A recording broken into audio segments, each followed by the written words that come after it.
श्री स्वामी समर्थ मंडळी, स्वागत आहे तुमचं आपल्या चॅनलवरती. प्रेक्षकांनो, घरोघरी मातीच्या चुली या मालिकेच्या आजच्या एपिसोडमध्ये आपण बघणार आहोत की आता ऐश्वर्याचा विश्वास नसतो की शर्वरी बदललेली आहे किंवा तिने हा खून केलाच नाहीये. तर जानकी तिला सांगते की ठीक आहे, होऊन जाऊ दे तुझ्या मनासारखं, परंतु माझा प्लॅन असेल. आणि जानकी नक्की प्लॅन काय आहे ते सर्व काही ऐश्वर्याला समजावून सांगते. तेव्हा ऐश्वर्या देखील ठीक आहे असं बोलते. दोघीही एकमेकींच्या हातात हात देतात आणि बोलतात की बघूया आता कुणाचं खरं होतंय ते. तर त्याच वेळेस दुसरीकडे राहुल देसाई मॅडमला म्हणत असतो की अहो, तुम्ही मला निर्दोष किंवा सिद्ध करण्यासाठी काही प्रयत्न करताय की नाही. तिथे त्या शर्वरीच्या वकिलांनी स्ट्रॅटर्जी वापरून हे सिद्ध पण केलंय की तो खून मी केलेला असू शकतो. तेव्हा आता या देसाई मॅडम सांगतात की काय आहे ना मिस्टर राहुल, काही प्लॅन किंवा स्ट्रॅटर्जी या सांगायच्या नसतात, तर डायरेक्ट वापरून दाखवायच्या असतात आणि समोरच्याला शॉक करायचं असतं. तेव्हा राहुल म्हणतो की अहो, निदान मला तरी सांगा, मला तरी शॉक करा, काय आहे तुमचा प्लॅन. तेव्हा या देसाई मॅडम म्हणतात की मी त्यांना की तेव्हाही खोटे ठरवू शकले असते, आर्ग्युमेंट करू शकत होते, परंतु मला जज साहेबांनी वेळ दिला नाही. हरकत नाही, फक्त आता मला एक गोष्ट सांगा, शर्वरीबद्दल तुम्हाला आणखी काय काय माहिती आहे. तेव्हा राहुलला तर सांगायला सुरुवात करतो. देसाई मॅडम देखील लक्षपूर्वक सगळं काही ऐकत असतात. शर्वरीने एखादी तरी चूक करायला हवी याचीच त्या वाट पाहत असतात. तर तेव्हाच आता जेलमध्ये असलेली ही मुलगी कॉन्स्टेबल मॅडम, ओ कॉन्स्टेबल मॅडम असा आवाज देते. एक लेडी कॉन्स्टेबल पुढे येते. काय आहे म्हणून विचारते. तेव्हा ती सांगते की मला बाथरूमला जायचंय. कॉन्स्टेबल वैतागतच लॉक उघडत म्हणते की तुम्हाला नेमकं झोपताना बाथरूमला जायला येते. तेव्हा त्यानंतर त्या दरवाजा उघडतात. शरू मागेच बसलेली असते. ही मुलगी तिला विचारते की काय ग, तुला देखील यायचंय ना. शर्वरी गोंधळात चौकार देते आणि आता या मुलीसोबत ती बाहेर येते. दोघेही जणी जाणार असतात तेव्हाच त्या कॉन्स्टेबल त्यांना म्हणतात की एक मिनिट, आणि त्या फोनवर बोलत असतात. तेव्हाच उभी असलेली ती मुलगी शरूला म्हणते की आता आपल्याला चान्स आहे, चल इथून पळून जाऊया. शरू मात्र तशीच गप्प राहते. तर आता त्यानंतर थोडा वेळ उलटून गेलेला असतो. या लेडी कॉन्स्टेबल काही घाईने बाहेर येतात आणि इन्स्पेक्टर सरांना काहीतरी सांगत असतात. तेव्हा ते इन्स्पेक्टर लगेचच जानकीला फोन करतात आणि म्हणतात की जानकी मॅडम, तुमची नणंद निर्दोष आहे, तिच्याकडे पळून जाण्याची संधी होती, परंतु ती पळून गेली नाही. जानकी सांगते की ठीक आहे आणि फोन कट करते. ऐश्वर्याने देखील हे बोलणं ऐकलेलं असतं. तर नक्की काय झालं ते आता त्यांना आठवतं. ते जेव्हा ही मुलगी शरूला पळून यायला सांगत होती तेव्हा शर्वरी तिला स्पष्टच नकार देते. सांगते की मला यायचं नाहीये. हे बघ, मी जर का काही केलंच नाहीये तर मी का पळून जाऊ. माझी जानकी वहिनी आहे ना, ती मला निर्दोष सिद्ध करेल. तेव्हा ही लेडी कॉन्स्टेबल विचारते की काय ग, काय झालंय. तेव्हा शरू तिला सांगते की या मुलीला पळून जायचंय. तेव्हा ही लेडी कॉन्स्टेबल विचारते की अगं, तुला सुद्धा पळून जाण्याची संधी होती, मग तू का नाही गेलीस. शरू म्हणते की जर जर मी काही केलेलंच नाहीये तर का पळून जाऊ मी. आता अशा प्रकारे शर्वरीने इथे मोठी चूक टाळलेली असते आणि आता ती निर्दोष आहे ही गोष्ट देखील इन्स्पेक्टरांनाही कळलेली असते. तर आता जानकी ऐश्वर्याला सांगत असते की तूच आता स्वतःच्या कानाने फोनवरचं बोलणं ऐकलं ना. अगं, शर्वरी वंशंना संधी होती तरीही त्या पळून गेल्या नाही, याचा अर्थ तू बेट हरलेली आहे. ऐश्वर्या काहीच बोलत नाही. दोघींनाही त्यांचा मागील प्लॅन आठवत असतो. थोड्याच वेळापूर्वी आता जेव्हा ऐश्वर्या सांगत असते की शर्वरी बदलली नाहीये, तेव्हा जानकी म्हणते की ठीक आहे, मग आपण एक प्लॅन करूया. शर्वरी वंशंसाठी जेलमधून पळून जाण्याची संधी क्रिएट करूया. जर त्यांनी खून केलेला असेल तर त्या नक्कीच पळून जातील, परंतु जर का त्यांनी काही केलेलंच नसेल तर त्यांचा विश्वास राहील की त्यांची वहिनी या सगळ्यातनं त्यांना नक्कीच बाहेर काढेल. तेव्हा ऐश्वर्या म्हणते की अगं जानकी, तिथून पळून जाण्याची संधी म्हणजे त्या शर्वरीसाठी गोल्डन चान्स असेल. मी तुला बेट लावून सांगते, ती नक्कीच पळून जाणार. तेव्हा जानकी म्हणते की ठीक आहे, बघूया, मी इन्स्पेक्टरांशी बोलून घेते, त्यांना आपण सगळं समजावून सांगूया, हे सगळं आपण का करतोय, कसं करतोय त्यांना सांगूया, की त्यांच्याच ओळखीतली एखादी बाई आरोपी म्हणून शर्वरीच्या लॉकअपमध्ये पाठवा. ती सांगेल की इथून पळून जायचं, मग बघूया शर्वरी वंश काय करताय ते. परंतु जर का त्या तिथून पळून गेल्या नाही तर मात्र तू त्यांच्यावर यापुढे कधीही संशय घेणार नाहीस. असा आता प्लॅन जानकीनेच ठरवलेला असतो आणि हे सगळं काही तिने जुळवून आणलेलं असतं. ऐश्वर्या म्हणते की मी खात्री देऊन सांगते ना, शर्वरी नक्कीच तिथून पळून जाणार. बघूया आता कोणाचं म्हणणं खरं होतंय ते. असं म्हणत दोघींनीही एकमेकींच्या हातात हात दिलेले असतात. ते सर्व काही प्लॅनिंग दोघींनाही आठवत असतं. त्यानंतर आता जानकी ऐश्वर्याला म्हणत असते की अगं, शर्वरी वंश पळून गेल्या नाहीत, आता यापुढे तुला त्यांच्यावर संशय घेता येणार नाही. तेव्हा ऐश्वर्या मनाशीच विचार करते की नाही, माझ्या मनातला हा संशयाचा किडा इतक्या सहज दूर होणार नाही. शर्वरीने खूप हुशारीने हे सगळं केलंय, कारण तिला माहिती आहे अवंतिका तिला या सगळ्यात न सोडवेल. मी ना भेटत चुकीची लावली जानकी, जेव्हा मी पुरावे गोळा करून आणेल ना तेव्हा तुझा विश्वास पटेल. असं ऐश्वर्या मनाशी विचार करत बोलत असते. तेव्हाच जानकी तिला भानावर आणते आणि म्हणते की काय ग, आता कसला विचार करते आहेस, आता जाऊन झोप, उद्या सकाळी उठून लवकर हॉस्पिटलला जायचंय, उद्या अवंतिकालाही डिस्चार्ज मिळणार आहे, नंतर कोर्टात जायचंय. असं बोलून जानकी तिथून निघून जाते. ऐश्वर्या मात्र विचार करत असते. नंतर दुसरा दिवस उजाडतो. ऋषिकेश आता तयार होत असतो तेव्हा जानकी तिकडे येते आणि त्याला विचारते की काय हो, तुम्ही कामाला जाणार आहात की इकडे कोर्टात येणार आहात. तेव्हा तो सांगतो की नाही, येईल ना मी कोर्टात. तेव्हा जानकी बोलते की होय, परंतु त्याआधी आपल्याला हॉस्पिटलला जायचंय, अवंतिकाला डिस्चार्ज मिळणार आहे. तुम्ही एक काम करता का, डॉक्टरांशी बोलून सगळी प्रोसिजर जरा लवकर उरकता का, म्हणजे नंतर आपल्याला वेळेत कोर्टात पोहोचता येईल. तेव्हा जानकी त्याच्याशी बोलत असते. ऋषिकेश एकटक प्रेमाने तिच्याकडे पाहत असतो. त्यानंतर ती आता इशाऱ्यानेच त्याला खुणावते.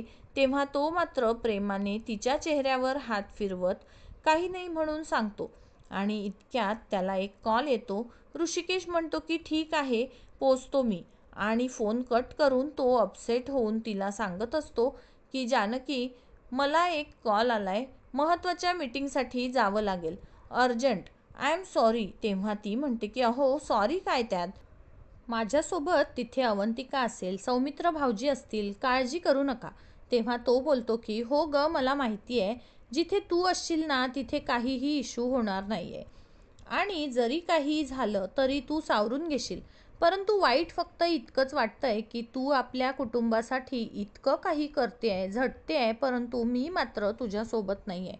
तेव्हा ती म्हणते की असं काय करताय ऋषिकेश, अहो आजवर तर आपल्या कुटुंबावर आलेली संकटं आपण दोघांनी एकत्र मिळून परतून लावली आहेत ना, आणि हो, एकत्र असलंच पाहिजे, एकत्र जायलाच पाहिजे असं नाही आहे. तुमचे आधाराचे 2 शब्द देखील माझ्यासाठी पुरेसे आहेत. तेव्हा तो देखील स्माईल करतच थँक्यू असं बोलतो आणि दोघेही आता निघालेले असतात. थोडा वेळ उलटून जातो तेव्हा अवंतिका, सौमित्र व जानकी तिघेही कोर्टात येतात. आता अवंतिकाला पाहताच ॲडव्होकेट देसाई तिच्या तब्येतीची विचारपूस करतात. तेव्हा अवंतिका बोलते की मी ठीक आहे आता. Advocate Desai, thank you so much for your concern, आणि ती तिच्या जागेवर येऊन बसते. त्यानंतर जज येतात. शरूलाही कठड्यात आणून उभं केलं जातं. कारवाईला सुरुवात करा असं जेव्हा जज साहेब सांगतात तेव्हा अवंतिका उभी राहते आणि सांगते की मिलॉर्ड, काल प्रॉपर डेमॉन्स्ट्रेशन करून माझ्या अशील शर्वरी या निर्दोष आहेत हे आम्ही सिद्ध केलंच आहे. परंतु एवढंच नाही, मला अजून एक गोष्ट सांगायची आहे. काल रात्री माझ्या अशील शर्वरी यांच्याकडे जेलमधून पळून जाण्याची संधी होती. एक दुसरी महिला कैदी तिथे आली होती, ती त्यांना पळवणार होती. अगदी सहज माझ्या अशील शर्वरी या तिथून पळून जाऊ शकत होत्या, परंतु त्यांनी तसं केलं नाही कारण त्या निर्दोष आहेत. तेव्हाच ॲडव्होकेट देसाई ऑब्जेक्शन घेत उठतात आणि म्हणतात की हे सगळं घडलं याचा काय पुरावा नाही, म्हणजे हा यांचाच एखादा प्लॅन असू शकतो. तेव्हा अवंतिका बोलते की हे सगळं सिद्ध करण्यासाठी मी त्याच जेलच्या लेडी कॉन्स्टेबल यांना इथे साक्षीदाराच्या कठड्यात बोलवण्याची विनंती करते. तेव्हा आता इकडे ती लेडी कॉन्स्टेबल कठड्यात येऊन उभी राहते. जज साहेबांनी परवानगी दिलेली असते. अवंतिका त्यांच्या पुढे येते आणि विचारते की शर्वरी या तुमच्याच जेलमध्ये आहेत का? लेडी कॉन्स्टेबल होकार देते. पुढे अवंतिका विचारते की काल रात्री तिथे नक्की काय घडलं होतं, तुम्ही आम्हाला सविस्तरपणे सांगू शकता का? तेव्हा ही लेडी कॉन्स्टेबल सांगू लागते की काल आम्ही दुसऱ्या एका महिला कैदीला शर्वरी यांच्याच लॉकअपमध्ये टाकलं होतं. त्यानंतर तिने तिथून पळून जाण्याचा प्रयत्न केला. सोबत शर्वरी हिला देखील ती पळवणार होती. तेव्हा आता अवंतिका म्हणते की point to be noted milord, ती दुसरी कैदी तिथून पळणार होती. त्यानंतर ती या लेडी कॉन्स्टेबलला रिक्वेस्ट करते की नक्की काय घडले, आम्हाला जरा सविस्तर सांगाल का? तेव्हा ही लेडी कॉन्स्टेबल सर्व काही सांगत असते. कशा प्रकारे बाथरूमला जाण्याच्या बहाण्याने ती दुसरी कैदी पळणार होती.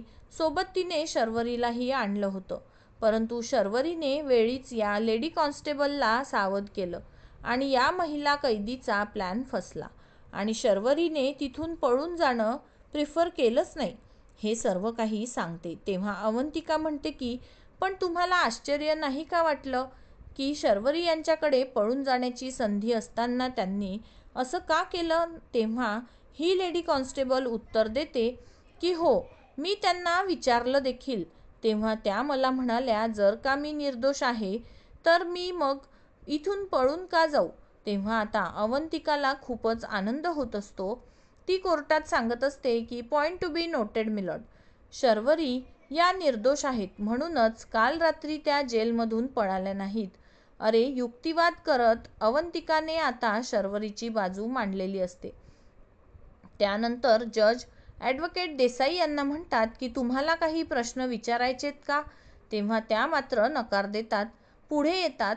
त्या लेडी कॉन्स्टेबलला सांगतात की तुम्ही जाऊ शकता. ती कॉन्स्टेबल तिच्या जागेवर जाते.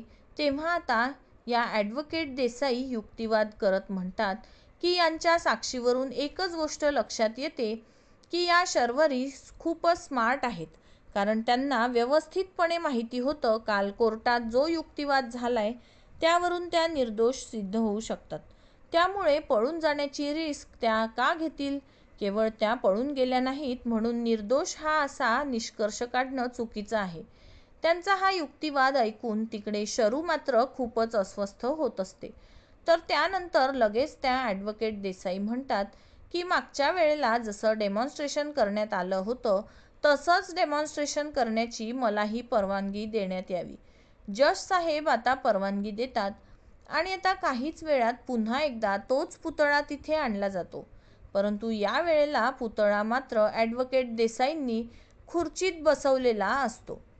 आता त्यांना नक्की काय डाव हे जानकी अवंतिकेला कळालेलं असतं आणि त्यांना खूपच टेन्शन आलेलं असतं. त्यानंतर ठरल्याप्रमाणे त्या शर्वरीला समोर बोलवतात. तिच्या हातात ती हातोडी देतात आणि पुतळ्याच्या डोक्यात वार करायला सांगतात. शर्वरी मात्र आता अस्वस्थ होऊन एकदा वार करते. तेव्हा त्या सांगतात की असं नाही, पूर्ण फोर्स लावून वार करा. आता शरू तो हातोडा घेते आणि डोक्यात वार करते. ॲडव्होकेट देसाईंना हेच दाखवून द्यायचं असतं. त्यानंतर त्या पुन्हा सांगतात की आता पुतळ्याच्या मागच्या बाजूने जा आणि असाच वार करा. तुम्ही मागच्या वेळेला जे केलं ना तसंच करायचंय. शरू आता मागे जाते आणि पुन्हा एकदा हातोडीने पुतळ्याच्या डोक्यात मारते. तेव्हा इकडे राहुल तर खूपच खुश होत असतो. जज देखील सर्व काही नोट डाऊन करतात. त्यानंतर देसाईबाई सांगतात की तुम्ही आरोपीच्या पिंजऱ्यात जाऊ शकता. शर्वरीकडे इकडे येऊन उभी राहते. तेव्हा देसाई मॅडम सांगतात की या सगळ्यावरून हेच सिद्ध होतंय की जर का कोणी बसलेलं असेल तर शर्वरी यांच्या उंचीची व्यक्ती देखील त्यांच्यावर हल्ला करू शकते. त्यामुळे मागच्या वेळेला ॲडव्होकेट अवंतिका यांनी जे सिद्ध करण्याचा प्रयत्न केला होता की राहुल यांनीच विक्रांतवर हल्ला केलाय, ते तसं सिद्ध इथे होत नाही. उलट पोस्टमॉर्टम रिपोर्ट अनुसार जेव्हा विक्रांतवर हल्ला झाला तेव्हा ते बसलेलेच होते. कारण त्यांच्या कमरेची जी हाडं आहेत ती विशिष्ट पद्धतीने बेंड झालेली होती. त्यामुळे आता ही गोष्ट तर स्पष्ट आहे की जेव्हा हल्ला झाला तेव्हा विक्रांत हे बसलेले होते. मिलॉर्ड, शर्वरी यांच्याकडे मोठी आता शिवाय या हातोडीवर मर्डर वेपनवर यांच्याच फिंगरप्रिंट्स आहेत. याचाच अर्थ शर्वरी यांनी विक्रांत बसलेल्या असताना आता जसं फोर्सफुली वार केला तसाच फोर्सफुली वार करून त्यांना संपवलं असणार. त्यामुळे माझी कोर्टाला विनंती आहे की विक्रांतचा खून करणाऱ्या शर्वरी यांना जास्तीत जास्त शिक्षा देण्यात यावी. आता हे सगळं हा युक्तिवाद ऐकल्यानंतर जानकी, अवंतिका, सौमित्र खूपच कासावीस होत असतात.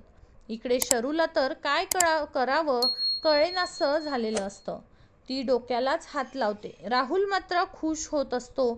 त्यानंतर जज साहेब सांगतात की केसचा निकाल पुढच्या तारखेला देण्यात येईल. कोर्टाची कारवाई संपलेली असते. जज साहेब निघून जातात. इकडे राहुल आणि देसाईबाई देखील बाहेर पडतात आणि इतक्यात शर्वरीला गरगरतं. टेन्शनमुळे तशीच चक्कर येऊन ती खाली कोसळते. ते तिला पाहताच जानकी, अवंतिका, शरूताई, वंस असं म्हणत पुढे येतात. परंतु इन्स्पेक्टर सांगतात की तुम्ही थांबा, आम्ही बघतो. तर एक लेडी कॉन्स्टेबल शरूला सावरते. तिच्या तोंडावर पाणी शिंपडत. तर आता ही शर्वरी शुद्धीवर येते आणि जानकीला पाहताच विचारत असते की वहिनी, आता माझं काय होणार ग? तेव्हा जानकी सांगते की वंस, तुम्ही काळजी करू नका. हे बघा आम्ही येतोय. त्यानंतर इकडे शर्वरीला या लेडी कॉन्स्टेबल तिथून घेऊन जात असतात. जानकी, अवंतिका, सौमित्र टेन्शनमध्ये उभे असतात. आणि मंडळी, आजचा हा एपिसोड इथेच संपतो. तर पुढील भागात इन्स्पेक्टर मॅडम म्हणतात की ये इथे बस, तुला भेटायला येताय आणि शरूला तिथे आणलं जातं. इतक्यात शर्वरीची नजर त्यांच्या गनकडे जाते आणि घाईनेच येऊन ती त्यांची गन हिसकावते आणि स्वतःच्याच डोक्याला लावत म्हणते की पुढे येऊ नका, नाहीतर शरू आता तिलाच संपवण्याचा प्रयत्न करत असते. इतक्यात जानकी व अवंतिका तिथे येतात. जानकी समजावत असते की वंस, अहो नका, स्वतःच्या जीवाचं काही बरं वाईट करू नका. हे बघा, मला खात्री आहे ना तुम्ही काहीही केलेलं नाहीये. आम्ही तुम्हाला या सगळ्यातनं नक्की सोडवू. तेव्हाच रडतच शरू मात्र म्हणते की नका सोडवू मला, कारण विक्रांतचा खून मीच केलाय. अशा प्रकारे शरूने आता धक्कादायक कन्फेशन दिलेलं असतं. जानकी व अवंतिकाच्या पायाखालची जमीनच सरकते. मंडळी, खरंच शरूनेच आता विक्रांतला मारलं असेल का, की दबावात येऊन ती हे सगळं बोलत असेल? अखेर या केसला कुठलं नवं वळण लागेल? नाना म्हणजे राहुलनेच नानांचाही खून केलाय याकडे कधी लक्ष जाईल का? आणि या राहुलला शिक्षा होईल का? शरूने हे जे काही वक्तव्य केलेलं आहे त्याचं काय अर्थ असेल? सर्वच काही पाहणे आता उत्सुकतेचे ठरणार आहे. तर मंडळी, अशाच नवनवीन अपडेट्स जाणून घेण्यासाठी आपल्या मराठी सिरियल घर या यूट्यूब चॅनलला लाईक, शेअर आणि सबस्क्राईब करायला विसरू नका. भेटूया लवकरच पुढील व्हिडिओमध्ये. तोपर्यंत सगळ्यांनी काळजी घ्या. सगळ्यांना श्री स्वामी समर्थ.